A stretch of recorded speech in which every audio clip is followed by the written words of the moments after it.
네, 오늘 이 시간 허락하신 하나님 말씀 우리 누가복음 말씀 보도록 하겠습니다. 누가복음 18장 18절부터 27절까지의 말씀입니다.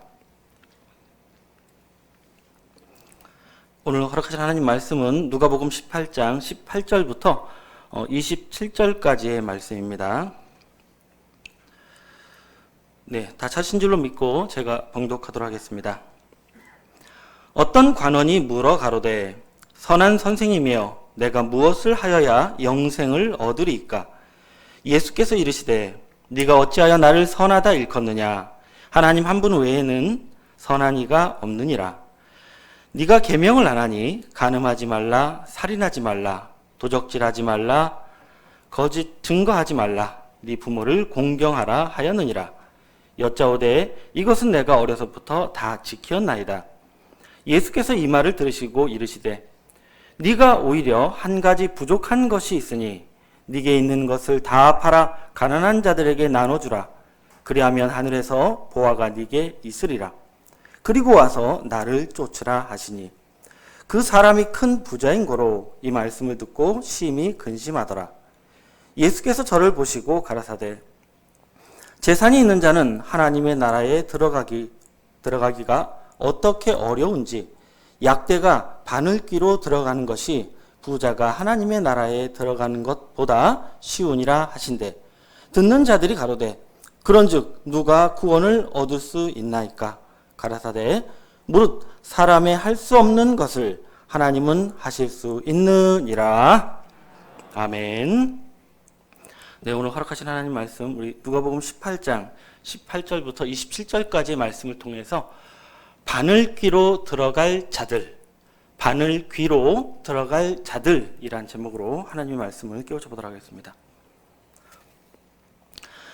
네, 오늘 우리가 함께 보신 이 본문 말씀에는 어떤 한 사람이 우리 주님께 드렸던 영생에 관한 질문에 대해서 우리 주님께서 주셨던 심오한 답변에 대한 말씀을 기록하고 있습니다. 이 땅의 모든 믿는 자들이라면 누구나 가질 수 있는 질문일 것입니다. 내가 무엇을 하여야 영생을 얻을 수 있을까? 내가 어떻게 하면 천국에 갈 수 있을까?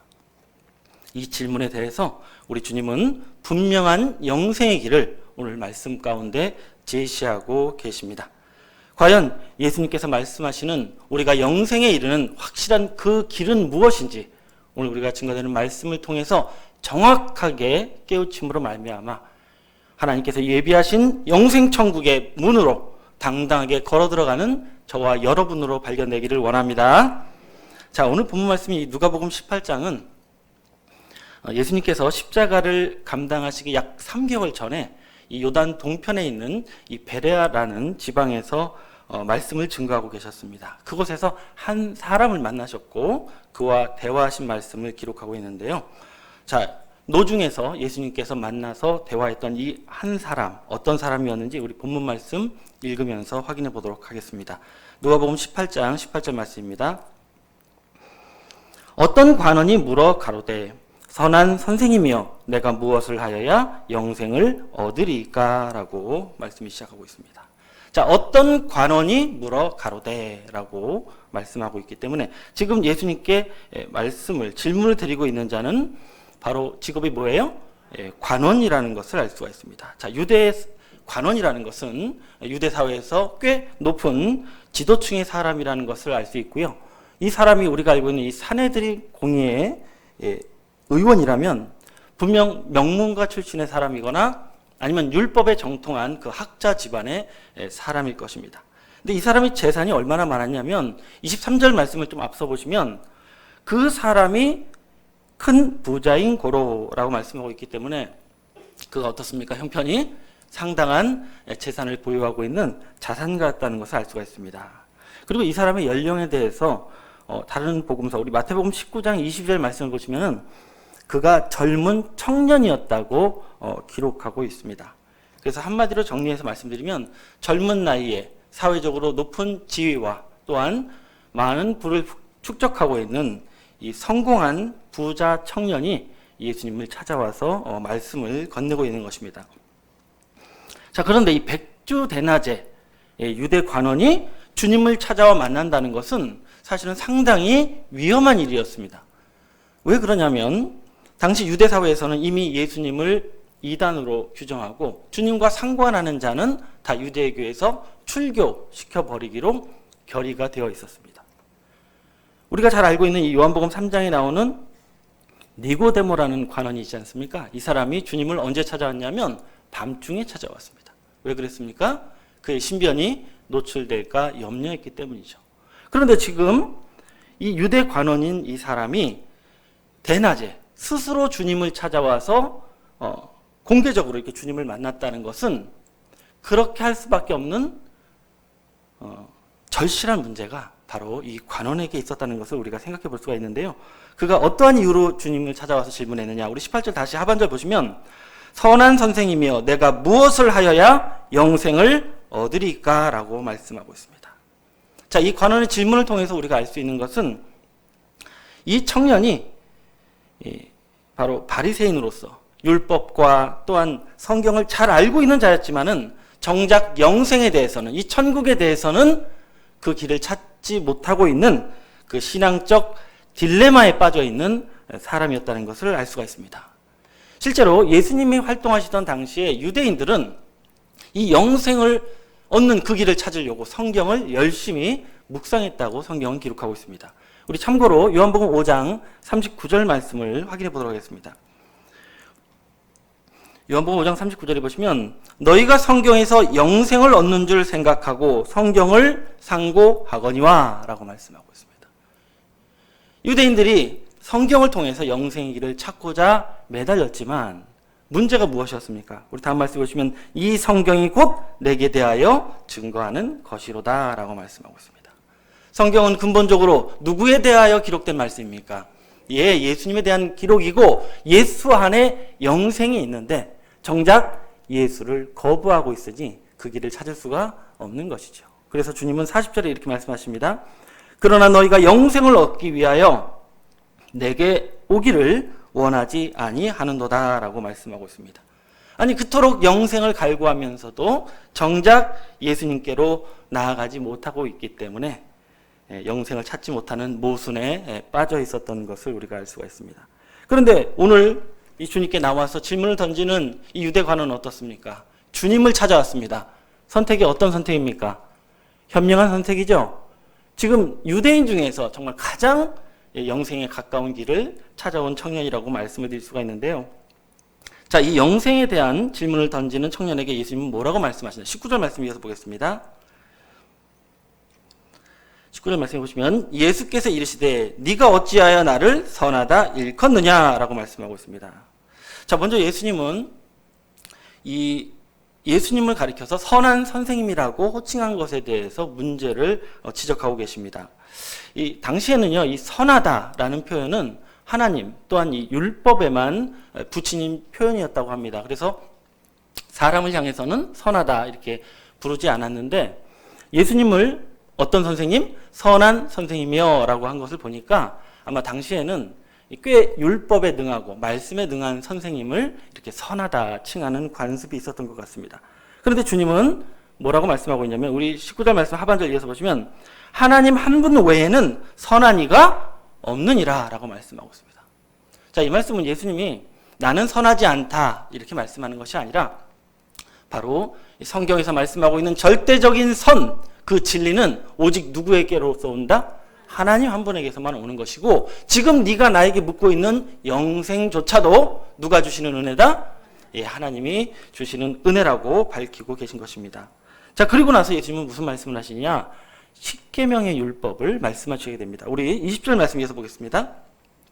20절에 보시면 네가 계명을 안 하니 간음하지 말라, 살인하지 말라, 도적질하지 말라, 거짓 증거하지 말라, 네 부모를 공경하라 하였느니라 라고 말씀하고 있습니다. 자, 그래서 예수님께서는 제5계명부터 시작해서 제9계명까지 열거하시면서 마치 이 영생의 조건이 이 율법과 관련이 있는 것처럼 말씀을 하고 계십니다. 그랬더니 이 청년이 어떻게 대답했느냐? 21절 이어서 보시면 여짜오되 이것은 내가 어려서부터 다 지키었나이다 라고 말씀하고 있습니다.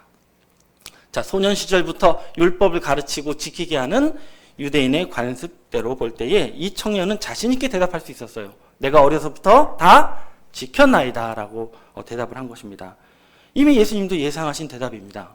성실한 유대인이라면 누구나 할 수 있는 대답이었습니다. 그러나 주님께서 굳이 이 율법을 언급하신 이유는 모든 유대인들이 바로 율법 안에서 답을 찾고자 하고 또 율법을 의지해서 영생의 길을 찾고자 하는 그 병폐를 주님께서 드러내시고자 일부러 지금 율법을 말씀하고 있는 것입니다. 율법 안에 답이 있으면 찾아왔겠습니까? 찾아올 리가 만무하죠. 자, 그러면서 당연히 지켰다고 대답하는 이 청년에게 율법보다 더 중요한 조건이 있다고 주님은 말씀하십니다. 우리 22절 말씀 보겠습니다.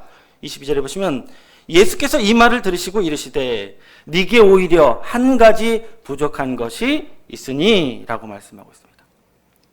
율법을 다 지켰다고 자신 있게 말하는 이 청년에게 주님은 오히려 더 중요한 것, 한 가지 부족한 것이 있다라고 말씀하시면서 두 가지 조건을 제안하십니다. 자, 주님이 제안하신 영생에 이르는 조건이 무엇인가? 우리 22절 중반에 보시면 이렇게 말씀하십니다. 첫 번째 제안입니다. 네게 있는 것을 다 팔아 가난한 자들에게 나눠주라. 그리하면 하늘에서 보화가 네게 있으리라 라고 말씀하고 있습니다.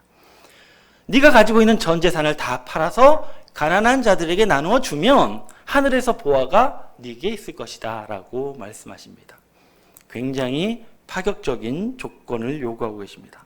그리고 나서 제안하신 두 번째 제안은 무엇이냐? 우리 22절 하반절에 보시면 그리고 와서 나를 뭐하라? 쫓으라 하시니 라고 말씀하고 있습니다. 이제는 네가 재산을 다 팔고 와서 너의 모든 지위를 다 내려놓고 나를 쫓아 나와 함께하는 나의 제자가 되라 라고 말씀하고 있는 것입니다. 자, 이 두 가지 조건을 이루어낸다면 네가 그토록 원하는 영생은 너의 것이 될 것이다 라는 그런 의도를 가지고 말씀을 주신 것입니다. 자, 과연 부자 청년은 이 예수님의 제안을 받아들일 수 있었을까요? 자, 첫 번째 제안부터 걸려 넘어지게 됩니다. 자, 그 이유가 무엇입니까? 우리 23절 말씀 이어서 보시면 그 사람이 큰 부자인 고로, 어떤 부자예요? 부자도 보통 부자, 큰 부자이기 때문에 이 말씀을 듣고 심히 뭐하더라? 근심하더라 라고 말씀하고 있습니다.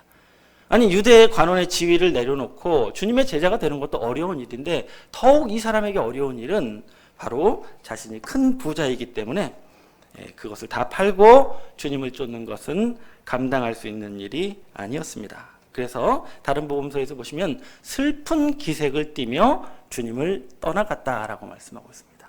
왜 슬픈 기색을 띠었습니까? 주님의 말씀이 말도 안 되는 일이라서요?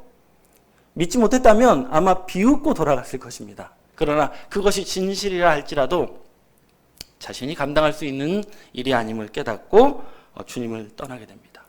자, 주님을 떠나가는 이 청년을 향해서 예수님이 이렇게 말씀하십니다. 우리 본문 24절 말씀 이어서 보겠습니다. 예수께서 저를 보시고 가라사대 재산이 있는 자는 하나님의 나라에 들어가기가 어떻게 어려운지 약대가 바늘기로 들어가는 것이 부자가 하나님의 나라에 들어가는 것보다 쉬우니라 라고 말씀하고 있습니다. 결국 주님이 말씀하고 싶은 건 뭐냐면 이 부자가 천국에 들어가는 게 얼마나 어려운지 약대가, 그러니까 낙타가 어디에 들어가요? 바늘귀에 들어가는 게 쉽습니까? 어렵습니까? 어렵죠. 근데 그거보다 더 어려운 일이 바로 부자가 천국에 들어가는 일이라고 말씀하고 계십니다. 그래서 천국을 이 바늘귀로 비유하시고 이 부자를 낙타로 비유하시면서 이 부자가 천국에 들어갈 수 없음을 설명하시고 있는 것입니다.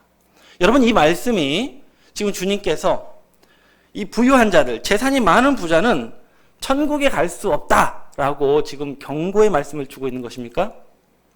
그러면 우리 기독교인들은 천국에 가고 싶으면 절대 부자가 되면 안 되는 걸까요? 여러분, 사실 예수님께 구원을 약속받은 제자들 가운데, 그 구원의 약속을 받은 자들 가운데도 상당히 부유한 자들이 많이 있었습니다. 여러분 잘 아시는 이 세리장으로 살고 있었던 삭개오, 여리고성, 이 부자가 많이 살고 있는 여리고성에서도 굉장히 유명한 부자였습니다. 그에게 전 재산을 팔라고 요구하신 바가 없습니다. 그리고 예수님께 자신의 무덤을 양보했던 이 아리마대 요셉이라는 분도요, 사실 성경은 주님의 제자로 기록하고 있는데요, 굉장한 부자였습니다. 그리고 여러분 잘 알고 있는 이스라엘 가운데 최고의 믿음이라고 칭찬받았던 로마의 백부장, 결코 가난한 분이 아니었습니다. 그의 재산으로 유대인의 회당이 많이 건설될 정도로 부유한 분이었습니다. 무슨 얘기냐면 그분들이 가지고 있었던 그의 부유함과 재산이 주님을 믿는 데 걸릴 도움이 되지 않았다는 것입니다. 단적인 예로 예수님의 제자들을 보아도요, 예수님과 동행했던 그 제자들이 지금 이 청년에게 제안했던 말씀처럼 재산을 다 팔고 나서 주님의 제자들이 아니었습니다. 물론 자신의 모든 것을 내려놓고 주님을 쫓은 건 맞습니다만 모든 재산을 다 팔아서 아무것도 가지고 있지 않은 자로 무소유로 살던 자들은 아니었다는 말입니다. 그걸 주님이 강요한 적도 없죠. 여러분, 지금 오늘 말씀해 보시면은 이 예수님께서 천국을 무엇으로 비유하셨습니까? 바늘귀로 비유했습니다. 그래서 이 말씀이 사실은 누구에게 마음의 걸림이 되었냐면 주님의 제자들에게 큰 충격이 되었습니다. 왜냐하면 앞서 말씀드린 것처럼 비록 큰 부자는 아니지만 뭐 재산을 다 팔고 제자가 된 건 아니었잖아요.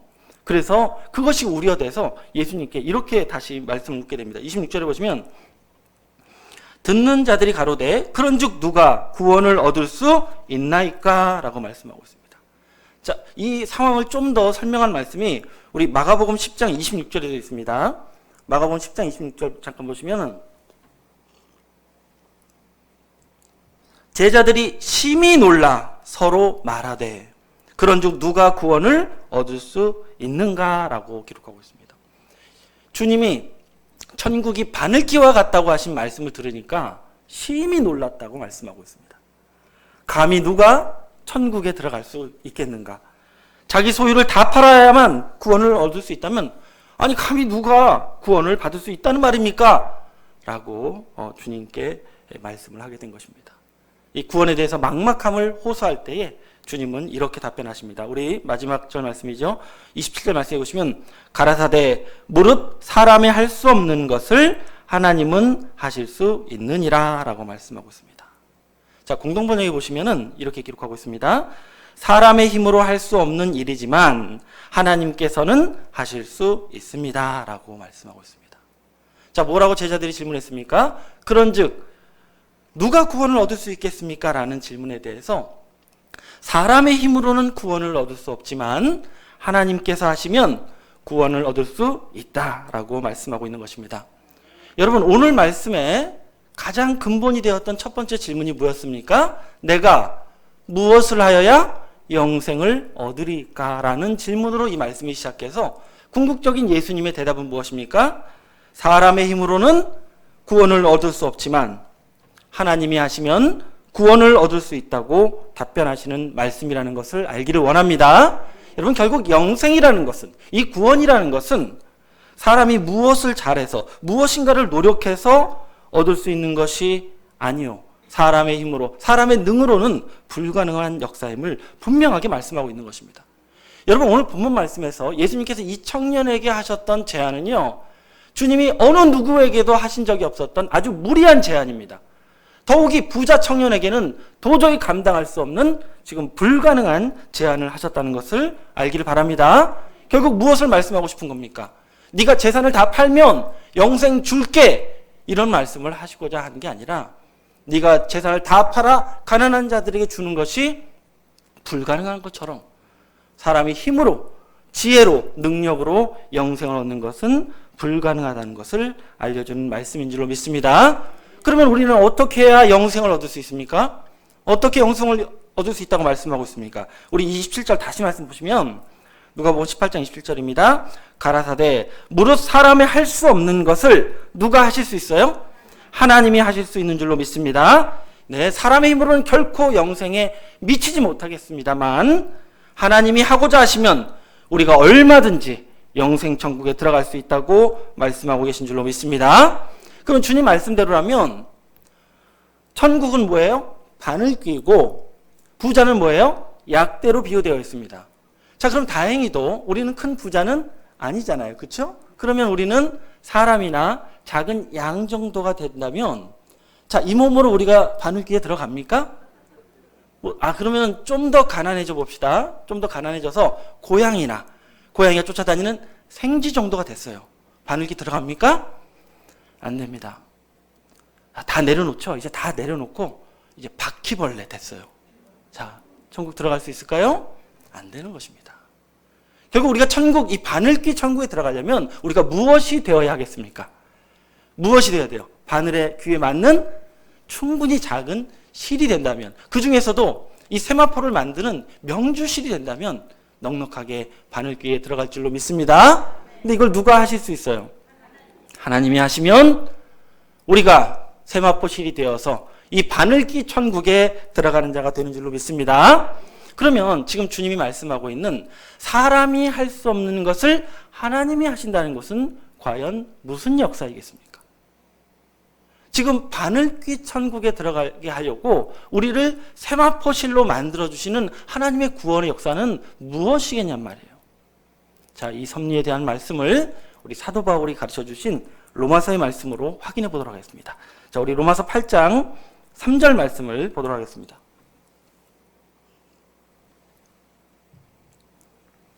자, 사람이 할 수 없는 것을 하나님이 하신다. 어떤 역사인지 확인해 보겠습니다.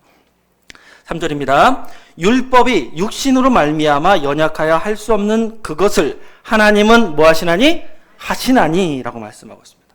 여러분, 여기서 율법이 육신으로 말미암아 연약하여 할 수 없는 그것, 이 그것은 무엇을 말하는 거냐면 지금 율법이 연약한 것이 아니라 바로 사람의 육신이 연약해서 율법의 요구 조건을 만족시킬 수 없다라는 뜻입니다. 그러니까 다시 말씀드리면은 사람이 율법을 지켜서는 절대로 하나님 앞에서 의롭게 될 수 없다라는 말씀인 줄로 믿습니다. 자, 이해를 돕기 위해서 우리 갈라디아서 2장 16절 말씀을 먼저 보도록 하겠습니다. 갈라디아서 2장 16절 말씀해 보시면 사도 바울에게 왜 예수를 믿냐고 질문했을 때 했던 답변입니다. 왜 예수를 믿느냐? 사람이 의롭게 되는 것은 율법의 행위로서 나는 것이 아니요 오직 예수 그리스도를 믿음으로 말미암은 줄을 아는 거로 우리도 그리스도 예수를 믿나니 이는 우리가 율법의 행위에서 아니고 그리스도를 믿음으로써 의롭다함을 얻으려 함이니라. 다 같이 읽겠습니다. 율법의 행위로서는 의롭다함을 얻을 육체가 있느니라? 없느니라. 사람이 아무리 어려서부터 율법을 다 지켰다 할지라도 그 율법에 만족시키고 요구를 다 충족할 수 있는 육체를 가진 사람은 있어요, 없어요? 없는 줄로 믿습니다. 그러면 육체를 가진 사람은 율법을 통해서 의롭게 될 수가 없다는 거예요. 그러나 우리가 구원을 받기 위해서는 분명히 하나님 앞에 의로운 자로 나타나야 되는데 그걸 누가 하실 수 있어요? 하나님이 하시는 줄로 믿습니다. 자, 어떻게 하시는지 보겠습니다. 우리 3절 하반절 다시 이어서 보시면 곧 죄를 인하여 라고 말씀하고 있습니다. 바로 무엇 때문에 문제가 되는 거예요? 죄 때문에. 그러니까 우리의 죄를 해결하기 위해서 하나님이 뭘 하시냐? 다음 말씀 보시면 자기 아들을 죄 있는 육신의 모양으로 보내요 라고 말씀하고 있습니다. 자기 아들 누구예요? 예, 우리 주 예수 그리스도를 죄 있는 사람의 모양으로 뭐 하는 거예요? 보내주시는 거예요. 일단 보내. 그 다음에 어떻게 하십니까? 마지막에 육신의 죄를 정하사. 아무 죄 없는 분이 죄인의 모양의 몸을 입고 이 땅에 오셔서 그분 몸에다가 우리의 모든 죄를 뭐 하신 거예요? 하나님께서 정해버렸다고 말씀하고 있습니다. 다시 말해서 우리의 모든 죄를 다 끌어다가 예수님의 몸에다가 다 뒤집어 씌워버렸다고 말씀하고 있습니다. 자, 이렇게 하면 어떤 효과가 발생하냐면요. 우리 4절 말씀에서 보겠습니다. 로마서 8장 4절에 보시면 육신을 쫓지 않고 그 영을 쫓아 행하는 우리에게 율법의 요구를 어떻게 해요? 이루어지게 하려 하심이라 말씀한 줄로 믿습니다. 그러니까 율법의 행위로 의롭게 되고자 하지 않고 예수 그리스도의 말씀을 쫓아 구원받고자 하는 우리에게 율법의 요구를 다 충족시키고 그 요구를 다 이루어지게 하신 줄로 믿습니다. 그래서 율법적으로 볼 때 아무 문제 없는 자들로, 아무 거리낌이 없는 자들로 만들어 주신 줄로 믿습니다. 자, 그럼 여기서 율법의 요구를 다 이루었다. 어떤 의미가 있는가? 우리에게 어떤 의미가 있는지 로마서 10장 4절 말씀을 보겠습니다. 로마서 10장 4절 말씀을 보시면 그리스도는 모든 믿는 자에게 의를 이루기 위하여 율법의 뭐가 되시니라? 마침이 되시니라. 여러분, 하나님께서 예수 그리스도를 통해서 우리에게 율법의 요구를 다 이루어 주셨다는 것은 바로 이제 예수를 믿는 우리에게는 이 계명의 율법이 어떻게 된 거예요? 마침이 되고 끝장이 났다고 말씀하고 있는 줄로 믿습니다. 우리와 율법이 아무 상관이 없는 자들로 만들어 주신 것입니다. 이와 같이 율법의 요구를 다 이루고 또 율법의 마침을 이루어주면 이제 우리한테 어떤 은혜가 나타나는가? 로마서 8장 1절 말씀을 보면서 확인해 보겠습니다. 로마서 8장 1절입니다. 그러므로 이제 그리스도 예수 안에 있는 자에게는 결코 정죄함이 없나니. 이제 예수를 믿고 예수 안에 있는 우리에게는 더 이상 죄를 정함이 없다. 죄인이 될 수 없다고 말씀하고 있는 줄로 믿습니다. 이게 가능한 이유가 무엇입니까? 2절 이어서 보시면 이는 그리스도 예수 안에 있는 생명의 성령의 법이 죄와 사망의 법에서 너를 뭐하였어요? 해방하였습니다. 라고 말씀하고 있습니다. 바로 예수 그리스도의 십자가의 공로를 통해서 우리가 죄와 사망의 법, 십계명의 율법에서 해방됨으로 말미암아 죄와 상관없는 자로, 죄인이 아닌 이제 의인으로, 의를 이루는 자로 하나님 앞에 나아갈 수 있도록 구원에 이르도록 하신 줄로 믿습니다. 이것이 바로 하나님이 우리의 구원을 위해서 하신 그 하시는 일을 이루어 주신 역사라는 것을 깨닫기를 원합니다. 결국 우리가 이러한 말씀을 다 깨닫고 율법에서 해방받은 자로, 죄와 무관한 자로 나타날 때에만 우리는 비로소 하나님 보시기에 세마포 실과 같이 가는 자들이 되어서 바늘기 천국에 넉넉하게 들어갈 수 있는 구원의 길을 열어주시게 된 줄로 믿습니다. 그래서 이 하나님의 이 구원의 섭리를 이 땅 위에 실현하고 또 나타내는 교회가 돼야만 그것이 누가 역사하시는 교회예요? 하나님이 일하시는 교회요. 우리를 영생으로 인도하는 진정한 구원의 교회가 된다는 것을 깨닫기를 원합니다. 그런데 반대로 가는 교회가 있어요. 반대 방향으로 가는 교회들이 이 땅 위에 있다는 사실입니다. 이러한 하나님이 하시는 이 구원의 섭리를 알지 못하고 도리어 율법을 붙잡고 더 세우고 율법으로 의롭게 되고자 하고 죄인인 상태에서 더욱더 성도들에게 죄인임을 고백하도록 가르치고 육성하는 교회들이 있다면 그곳은 절대로 하나님이 일하시는 교회가 아니요, 영생으로 인도하는 교회가 아니요, 도리어 하나님의 길을 막고 방해하고 바늘실 들어갈 수 있는 세마포 명주실로 만드는 게 아니라 약대들만 키워내는, 약대만 우글거리는 교회로 나타나게 하는 안타까운 일이라는 것을 우리가 먼저 깨닫기를 원합니다. 그 안타까운 약대들을 우리가 구원하는 자가 되어야 할 줄로 믿습니다. 이러한 안타까운 역사 가운데서도 먼저 이 하나님이 하시는 구원의 섭리 가운데로 우리를 인도하시고 이 바늘기 천국을 두려워하지 아니하고 기쁨으로 맞이할 수 있도록 깨달음으로 인도하시는 하나님의 은혜에 우리는 날마다 감사하는 자들이 되어야 할 줄로 믿습니다. 자, 그러면 이제 우리가 율법에서 벗어나고 죄에서 해방받은 이 섭리를 깨달았으니 이제 영생은 맡아놓은 겁니까? 자, 여러분 우리가 지금 이 율법에서 해방받았다, 죄에서 벗어나는 이 죄인의 신분을 벗어난 것은 구원의 시작이지 구원의 완성은 아닙니다. 여러분, 죄인을 감옥에서 빼내줬다고 해서 그 사람이 세상에서 훌륭한 사람이 되는 건 아니잖아요. 이와 같이 우리가 하나님이 하시는 이 구원의 섭리를 깨달은 백성이 되었다면 이제는 이 구원의 섭리를 위해서 이 땅에 오신 주님이 하시는 일에 동참하는 자들이 되어야 할 줄로 믿습니다. 자, 그러면 주님은 뭘 하시고자 하시는가? 우리 끝으로 계시록 1장 5절 말씀으로 확인해 보도록 하겠습니다. 죄에서 해방하신 우리를 위해서 하시는 주님의 사업 먼저 확인해 보겠습니다. 계시록 1장 5절 말씀입니다. 또 충성된 증인으로 죽은 자 가운데서 먼저 나시고 땅의 임금들의 머리가 되신 예수 그리스도로 말미암아 은혜와 평강이 너희에게 있기를 원하노라. 우리를 사랑하사 그의 피로 우리 죄에서 우리를 뭐 하시고? 해방하시고 라고 말씀하고 있습니다. 성경에 기록된 프로필 중에서 가장 아름다운 예수님에 대한 프로필입니다. 우리를 모아사 사랑하사 그의 피로 우리를 우리 죄에서 해방하셨습니다. 주님이 왜 우리를 우리 죄에서 해방하셨습니까? 우리를 뭐 하셔서요? 사랑하셔서. 주님의 이유는 간단합니다. 사랑하셨습니다. 그럼 결국 하나님께서 하신 일이 뭐냐면 우리 주 예수 그리스도께서 우리를 뭐하게 만드신 거예요? 사랑하게 하신 거예요. 부모가 자녀를 사랑하듯이, 누이가 동생을 사랑하듯이 사랑하게 하셔서 우리를 죄에서 해방받게 하신 줄로 믿습니다. 그러면 그걸로 끝나느냐? 아닙니다. 이 사랑의 역사가 완성이 돼야 되는데 어떻게 완결되길 원하시느냐? 5절, 우리 6절 말씀 위에서 보겠습니다. 6절에 보시면 그 아버지 하나님을 위하여 우리를 나라와 제사장으로 삼으신 그에게 영광과 능력이 세세토록 있기를 원하노라.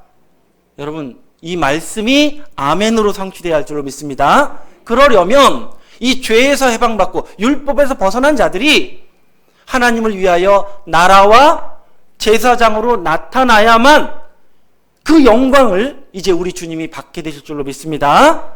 결국 이렇게 해야만 이 율법과 죄에서 벗어난 자들이 하나님의 나라와 제사장으로 나타나야만 하나님이 하시는 일이 다 완성이 될 줄로 믿습니다. 그러면 마지막 때 하나님의 나라와 제사장으로 나타날 자들은 무슨 일을 하는 자들이 되어야 되겠습니까? 누가 하시는 일을 하는 자들이 되어야 되겠습니까? 누구의 제사장이에요? 하나님의 제사장이잖아요. 그럼 누가 하시는 일을 해야 돼요? 하나님이 하시는 일. 이미 하나님이 시작하셨지만 아직까지 이 땅에 열매를 맺지 못하고 있는 하나님이 하시는, 우리가 이 시간 깨닫고 있고 우리가 이 시대 누리고 있는 이 하나님이 하시는 구원의 역사를 사명자만 하는 게 아니라, 일부 목회자만 하는 게 아니라 이 말씀을 깨닫고 있는 우리 모두가 다 같이 해야 되는 사역이고, 그 일을 해내는 모두가 바로 하나님의 나라와 제사장이 될 줄로 믿습니다. 여러분, 우리가 이곳에서 깨닫고 있는 이 하나님이 하시는 역사, 또한 이것을 세계화시키고 세계 복음화시켜야 되는 모든 일들, 바로 하나님의 일을 깨달은 자들이 성취해야 될 사명인 줄로 믿습니다. 이 일을 위해서 먼저 우리를 불러주셨습니다.